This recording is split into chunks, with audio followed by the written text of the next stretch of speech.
네, 안녕하세요. 김성태입니다. 이번 강좌에서는 5번째 챕터의 복잡한 환경 속 공부, 그 본질을 꿰뚫다에 대한 내용으로 강의를 이어가도록 하겠습니다. 앞서 말씀드렸던 내용처럼 우리가 이제 공부 그 본질에 대해서 점점 더 접근을 조금 해봐야 될 것 같아요. 지금 이 과정은 수학학습 코치 전문가 과정이기 때문에 지금까지 이제 에이블 LMS 시스템과 에이블 ACL 시스템에 대한 부분들은 여러분들이 이제 충분히 강의를 다 듣고 여기까지 넘어오셨을 겁니다. 여기까지 넘어와서 사교육 시장과 분석, 그리고 전망, 그리고 교육의 트렌드가 어떻게 변화하고 있는지, 그래서 점점 학습 코치가 왜 필요하고 왜 이런 방식의 수업들이 아이들에게 중요한지에 대해서 충분히 이제 우리가 어느 정도 의사소통은 좀 됐다고 생각이 듭니다. 그래서 지금부터는 이 공부 그 본질 그 자체에 대한 내용으로 잠시 넘어갔다가 이 다음 강좌부터는 이제 상담하는 기법 쪽으로 살짝 빠질 거예요. 여기까지 가서 공부는 아이들이 스스로 공부하는 게 굉장히 중요하고 아이들의 인출 연습을 시키는 게 굉장히 중요하다라는 이야기를 좀 이어가면서 이번 강의는 모두 마치도록 하겠습니다. 자, 지금 화면에 보이시는 것처럼 복잡한 환경 속 공부, 그 본질을 꿰뚫다. 첫 번째 내용입니다. 바로 전 강의에서 제가 이야기를 했었었는데 이 내용 살짝 정리하고 넘어가도록 하겠습니다. 화면에 보이시는 것처럼 이 러닝과 퍼포먼스 이 두 가지의 개념을 분리하는 건 굉장히 중요하다고 말씀을 좀 드렸었죠. 그래서 아이가 지금 내가 아이들에게 뭔가 이렇게 내용을 전달을 하고 충분히 연습을 시킨 다음에 바로 테스트를 봤을 때 아이들은 점수가 제법 잘 나올 수도 있어요. 그런데 이건 어떤 경우에는 퍼포먼스만 좋고 러닝은 되지 않은 경우일 수도 있어요. 그렇다면 여기서 이야기하는 퍼포먼스는 좋고 러닝은 되지 않았다는 이 개념을 분리하는 내용에 대해서 짧게 다시 한번 정리를 하면 퍼포먼스는 그냥 내가 지금 뭔가를 잘하는 겁니다. 내가 지금 뭔가를 잘하는 게 때로는 공부가 잘 돼서 잘하는 걸 수도 있지만 그렇지 않은 경우가 있을 수도 있습니다. 그런 내용들을 간단하게 예를 들어본다면 영어 단어를 열심히 외웠어요. 그래서 영어 단어를 열심히 외운 다음에 수업 시간에 딱 시험을 본 겁니다. 시험을 봤는데 다 맞았어요. 그러면 이 친구는 영어 단어 학습이 끝났을까요? 라는 질문에 대한 대답입니다. 만약에 내가 지금은 테스트를 봤는데 다 맞췄습니다. 그런데 한 시간이 지나서 혹은 일주일이 지난 다음에 내가 방금 전에 외웠던 단어들을 일주일 뒤에 또 테스트를 본다고 했을 때 과연 아이가 정답을 다 맞출 수 있느냐? 다 맞추는 건 아니라고 하더라도 대부분의 단어를 다 맞출 수 있다면 이것은 이 친구가 영어 단어를 충분히 잘 외웠다라고 볼 수가 있을 거예요. 그런데 만약에 일주일이 지났는데 대부분의 내용들을 까먹었다. 그렇다면 이 친구는 영어 단어 학습이 이루어지지 않은 겁니다. 바로 여기에서 학습에 대한 정의를 유추해 볼 수가 있는데 쉽게 정리하면 이렇습니다. 퍼포먼스는 그냥 어느 순간에 아이가 뭔가를 잘하는 거예요. 퍼포먼스가 높은 겁니다. 다음날 봤는데 퍼포먼스가 떨어질 수도 있어요. 이건 퍼포먼스는 분명히 좋았지만 그 순간에 학습이 이루어지지 않은 겁니다. 학습이라고 하는 건 내가 지금 잘하는 이 퍼포먼스가 일정한 시간이 지난 다음에도 계속해서 어느 정도는 유지가 되고 있을 때 이걸 러닝이라고 이야기해요. 그래서 심리학에서는 외부의 어떤 경험, 직접 또는 간접적인 경험에 따라서 행동이 영구적 혹은 반영구적으로 변화하는 것을 학습이라고 정의를 내리고요. 교육학에서는 외부로부터 배운 어떤 지식이나 정보가 머릿속에 잘 저장이 되는 거죠. 장기 기억에 저장이 되었을 때 학습이라고 이야기합니다. 심리학에서 이야기하는 학습과 교육학에서 이야기하는 학습 이 두 가지 다 공통점이 하나 있는데요. 머릿속에 새롭게 뭔가 들어와서 어떤 변화가 일어났을 때, 지식의 변화라든지 행동의 변화가 일어났을 때, 이런 변화가 굉장히 오랫동안 지속이 됐을 때 우리는 그것을 보고 학습이라고 이야기를 한다라는 것이죠. 그러니까 공부를 하자마자 내가 뭔가를 막 알아요. 이 아는 내용들을 오랫동안 알 수 있다면 이 내용은 학습이 된 거지만 만약에 에빙하우스의 만가국서처럼 시간이 지나면 다 까먹거나 많은 부분들을 까먹었다고 했을 때 이건 학습된 게 아니라는 거죠. 그래서 우리는 반드시 아이가 이 순간에 뭔가를 잘한다고 해서 학습이 되었나 안 되었는지를 단정 짓지 말고 우선은 퍼포먼스가 좋은 건가 보다. 그러면은 다음 시간에도 이 퍼포먼스를 유지를 할 수 있는지에 대해서 충분히 모니터링을 해 봐야 되겠다라는 생각을 해야 된다는 거죠. 선생님이 아이들이 공부가 되었는지 안 되었는지, 러닝이 됐는지 안 됐는지를 정확하게 파악하는 것은 그 자리에서 이루어지는 게 아니라 일정한 시간이 지난 다음에 이루어질 수밖에 없다라는 게 구조적으로 그렇다라는 부분에 대해서 다시 한번 강조해 드리고 다음 내용으로 좀 넘어가 보도록 하겠습니다. 자, 지금 화면에 보이시는 이분은 로버트 비오크 교수입니다. UCLA 대학교에서 심리학을 강의하시는 분이신데, 뭐 전공은 심리학이기는 하지만 주로 연구하고 있는 분야는 학습 과학에 가깝습니다.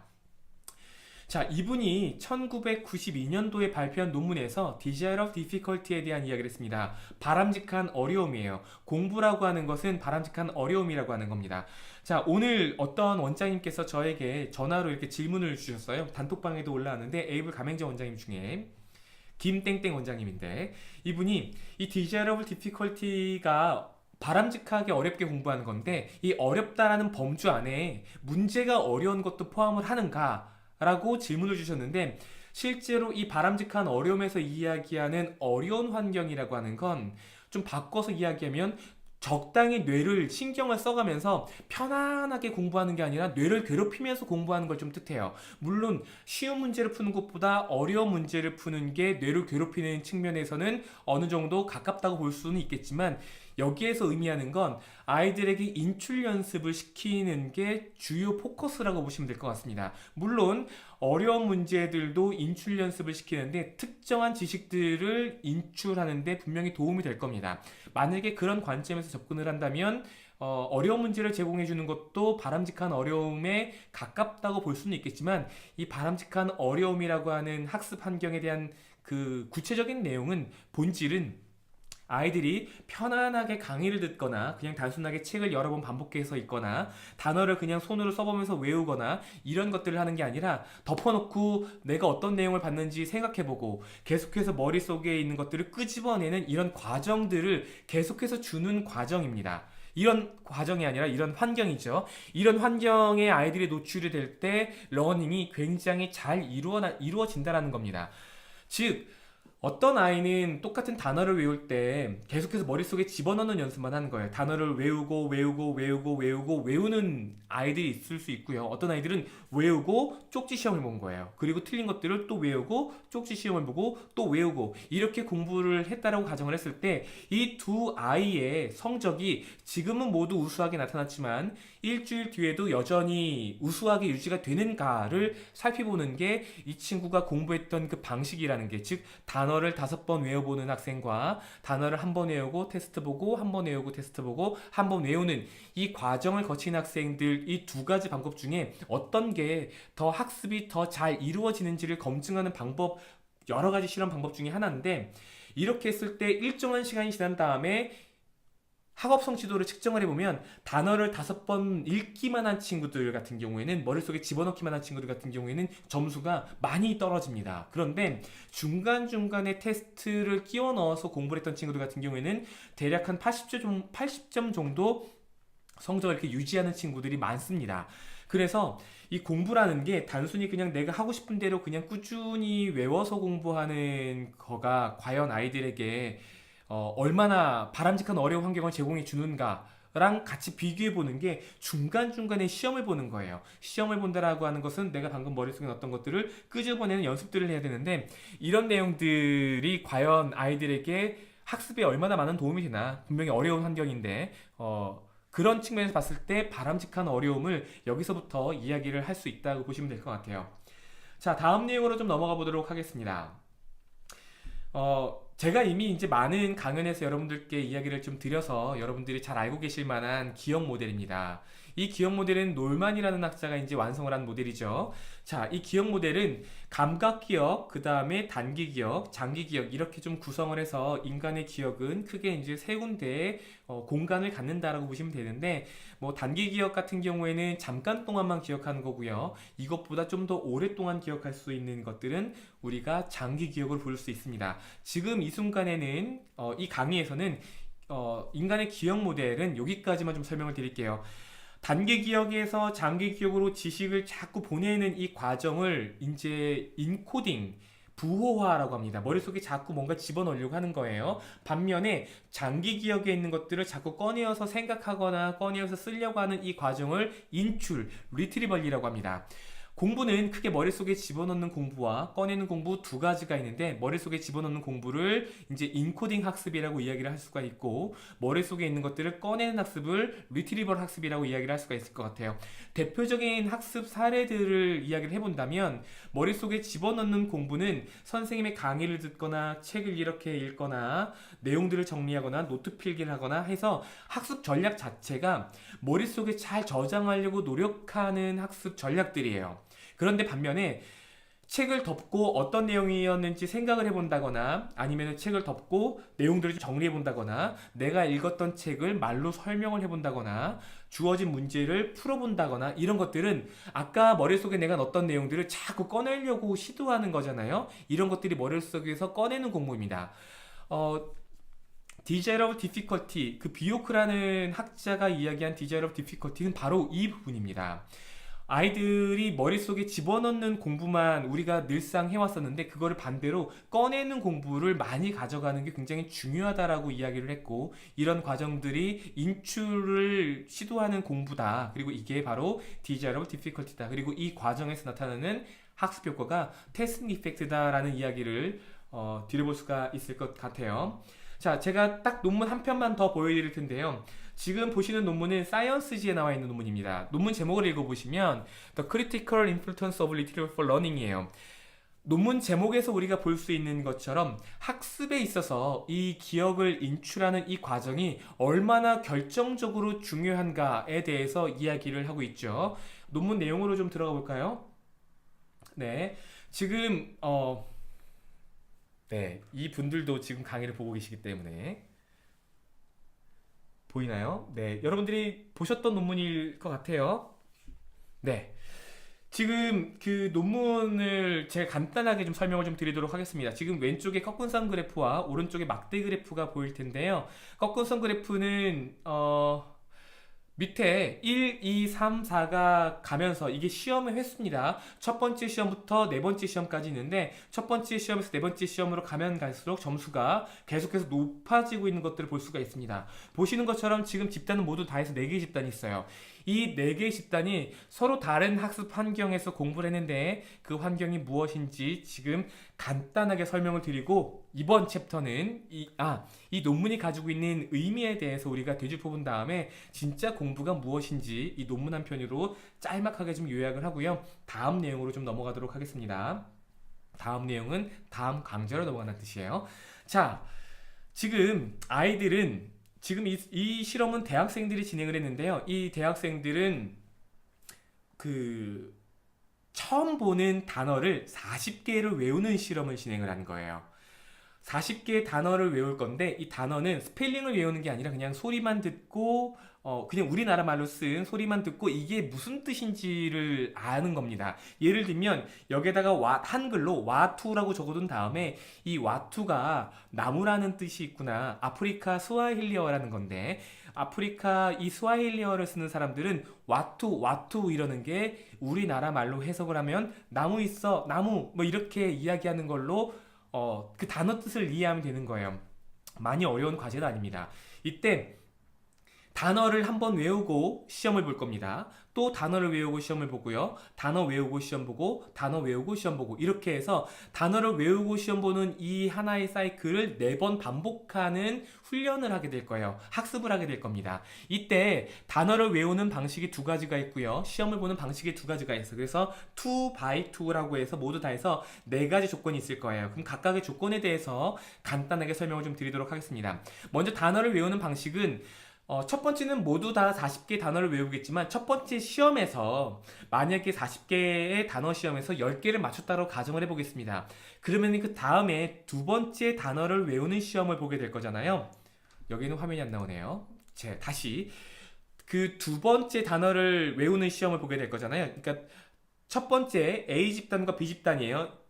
둘 다 40개 단어를 시험을 보겠지만, 첫 번째 시험을 보고 여기에서 30개 단어를 맞추고 30개 단어를 틀리고 10개 단어를 맞췄다고 가정을 해보죠. 그러면은 두 번째 단어를 외울 때 한 집단은 이 맞춘 10개 단어는 지우는 거예요. 화이트로 목록에서 지워버리는 겁니다. 근데 여기 단어는 손가락이 이상하네요. 바꿀게요. 네. 네. 욕 아닙니다. 얘네들은 맞춘 단어는 반복해서 외우지 않아요. 화이트로 목록에서 지워버립니다. 그러니까 10개 맞췄으니까 이제 30개의 단어만 남았겠죠? 근데 얘네들은 그렇지 않아요. 그냥 똑같이 40개 단어를 외울 거예요. 세 번째 시험에서 만약에 20개 단어를 추가로도 맞췄다고 한다면은 이제 얘네들 같은 경우에는 단어를 거의 대부분 다 지우겠죠. 10개만 남았을 거예요. 하지만 얘네들은 여전히 40개 단어 목록을 보면서 계속 외우게 될 겁니다. 이렇게 해서 외운 단어도 반복해서 외우는 집단이 있고 외운 단어는 더 이상 반복해서 외우지 않는 집단이 있습니다. 이때 단어를 외우는 거는 학습하는 거니까 스터디라고 이야기를 하고요. 스터디와 study not repeated, 그러니까 학습과 반복학습과 비반복학습, 이렇게 두 가지 그룹으로 나누게 될 거예요. 하나는 S, 하나는 SN으로 표현할 겁니다. 여기서 N이 의미하는 거는 not repeated, 그래서 반복하지 않는다라는 뜻이에요. 그래서 비반복학습 집단과 반복학습 집단, 이렇게 두 개의 집단으로 나눠서 단어를 외우게 될 거고요. 마찬가지로 테스트를 보는 것도 똑같습니다. 첫 번째 시험에서 10개를 맞췄어요. 그럼 두 번째 시험에서 반복 테스트 집단은 맞춘 10개의 단어도 또 시험을 볼 거예요. 그런데 다른 집단 같은 경우는 맞춘 단어는 더 이상 시험에 출제하지 않습니다. 즉 처음에는 40개의 단어 시험을 봤어요. 그런데 여기서 10개를 맞췄습니다. 그럼 두 번째 단어를 외우고 또 시험을 보잖아요. 근데 여기에서 어떤 집단은 이 맞춘 단어는 시험에 출제하지 않습니다. 시험에 출제하지 않아요. 그러니까 맞춘 단어는 반복해서 다시 시험을 보지 않습니다. 그래서 비반복 학습 집단이에요. 그런데 어떤 집단은 맞춘 단어도 계속해서 시험을 볼 거예요. 그러니까 반복 학습이라고 했죠. 반복 테스트 집단이에요. 맞춘 건 시험에 출제하지 않는 건 비반복 테스트 집단이고요. 맞춘 것도 또 시험 보는 집단은 반복 테스트 집단입니다. 이렇게 해서 테스트니까 T죠. 반복 테스트 집단은 T라고 쓰고요. 비반복 테스트 집단은 TN이라고 적을 거예요. 그래서 S와 SN, T와 TN 모두 이 방법으로 이제 단어 시험을 보게 될 겁니다. 네. 많이 나갔네요. 자, 어찌됐건 지금 계속 가보도록 하겠습니다. 화면을 이제 다시 띄워보겠습니다. 자, 여기에서 보이시는 것처럼 첫 번째 단어 시험을 봤을 때 사람들이 이 4개 집단이 전부 다 한 30점 가량 다 맞췄다는 걸 좀 볼 수가 있어요. 두 번째 단어 시험을 봤을 때 70점에서 80점 사이 분포하고요. 세 번째 시험에서는 90점에서 95점을 분포하고 있고요. 네 번째 시험에서는 거의 대부분의 사람들이 100점을 맞고 있습니다. 자, 그러니까 이 4개의 집단, 그러니까 S냐 SN이냐 T냐 TN이냐에 관계없이 대부분의 사람들의 성적대가 거의 비슷하게 이렇게 올라가고 있어요. 그러면 이 점수가 어떤 사람은 퍼포먼스이기도 하고 어떤 사람들은 러닝이 되었을 가능성도 있습니다. 그런 것들을 확인하기 위해서 일주일 뒤에 다시 시험을 볼 거고요. 일주일 뒤에 다시 시험을 본 점수가 여기 오른쪽에 보이는 막대 그래프에서 나타나고 있습니다. 앞에 나와 있는 두 개의 막대 그래프는 80점이 넘어가고 있죠. 하지만 뒤에 두 개의 막대 그래프 같은 경우에는 30점대 초반이나 중반에 머물러 있는 것들을 확인할 수가 있습니다. 이때 이 앞에 있는 점수가 잘 나온 두 개의 집단의 공통점을 살펴보면 모두 다 T 집단이에요. 즉 반복 테스트 집단입니다. 여기까지 보여드리고요.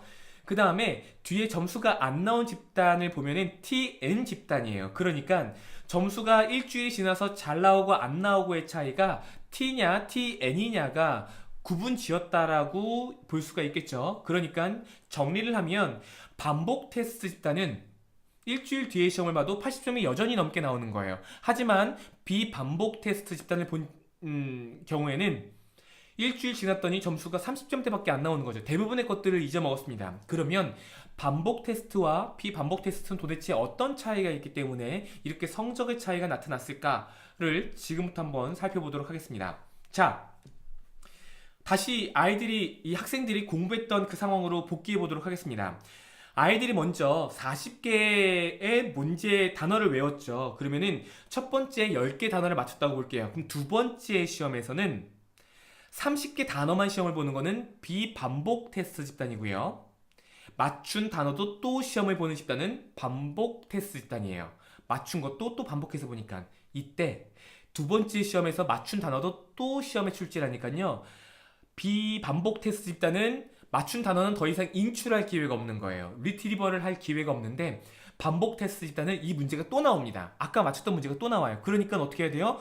아까 맞췄던 단어 뜻이 뭔지 다시 한번 생각을 해봐야 되는 거죠. 그러니까 여기서 바로 인출이 일어납니다.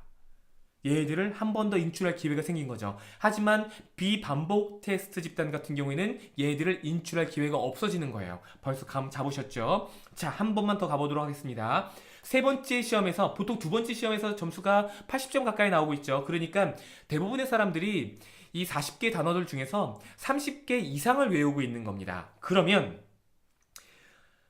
세 번째 시험에서는 이 30개 단어를 비반복 테스트 집단에서는 물어보지 않을 거예요. 그러니까 얘들을 인출할 기회가 없죠. 하지만 반복 테스트 집단 같은 경우에는 얘네들을 또 물어볼 거예요. 또 물어보니까 얘네들의 단어의 뜻이 무엇인지를 계속 또 생각해 봐야 돼요. 그러니까 다시 한번 얘네들의 단어 뜻을 기억을 떠올려야 되는 학습이 이루어지는 거죠. 바로 이 과정이 진짜 아이들의 퍼포먼스만 좋게 하는 게 아니라 공부를 하는 그 과정에서 배운 내용이 머릿속에 완전히 잘 저장이 되게 하는 진짜 러닝이 됐었다라는 것을 의미합니다. 그러니까 이 논문의 제목이 The Critical Importance of Retrieval for Learning이었던 거예요. 그러니까 러닝에 있어서 인출 연습이, 그러니까 배운 내용들을 자꾸 머릿속에 끄집어내는 이 과정이 아주 결정적으로 중요한 역할을 한다는 걸 알 수가 있게 됩니다. 즉 공부는 머릿속에 집어넣는 게 중요한 게 아니라 끄집어내는 게 중요하다는 거예요. 그러니까 오늘 이 논문을 통해서 우리가 중요하게 생각해야 되는 것은 여러분들이 자꾸 아이들 머릿속에 지식을 넣어주려고 노력하지 말란 뜻입니다. 중요한 건 아이들 머릿속에 들어가 있는 지식이 진짜 들어있는지를 계속 끄집어내는 게 여러분들의 역할이에요. 그게 여러분들이 아이들의 성적을 올리는 지름길이기도 합니다. 그러니까 앞으로 여러분들이 학원에서 수업을 하실 때 아이들 머릿속에 계속 뭔가 집어넣어주려고 하는 인코딩 학습을 이제는 그만하시고 아이들에게 질문을 하시는 거예요. 너 이 문제 어떻게 풀었어? 너 이거 어떻게 풀었는지 생각해봐. 설명해봐. 풀이 과정 여기다 적어봐. 혹은 이쪽에 나와서 한번 풀어봐봐. 너 나와서 숙제한 것 중에 3번 여기 나와서 한번 풀어볼래? 이렇게 계속 시키는 거예요. 이런 것들이 발표 학습, 토론 학습, 대화형 학습, 아까 말씀드렸던 학습자 주도형 학습이 바로 이런 것들입니다. 이런 과정들이 아이들에게 지식을 자꾸 사용하게 만들어주잖아요. 이 과정 자체가 리트리버 프랙티스예요. 리트리버 프랙티스는 desirable difficulty입니다. 즉 바람직한 어려움, 이게 공부의 핵심이자 본질입니다. 이 과정을 여러분들은 아이들에게 계속해서 적용할 수 있게끔 만들어주는 게 진짜 아이들의 성적을 올려주는 아주 좋은 교육 방법이다 라는 거에 대해서 강조하면서 이번 챕터는 여기서 마무리를 짓도록 하겠습니다. 수고 많으셨습니다.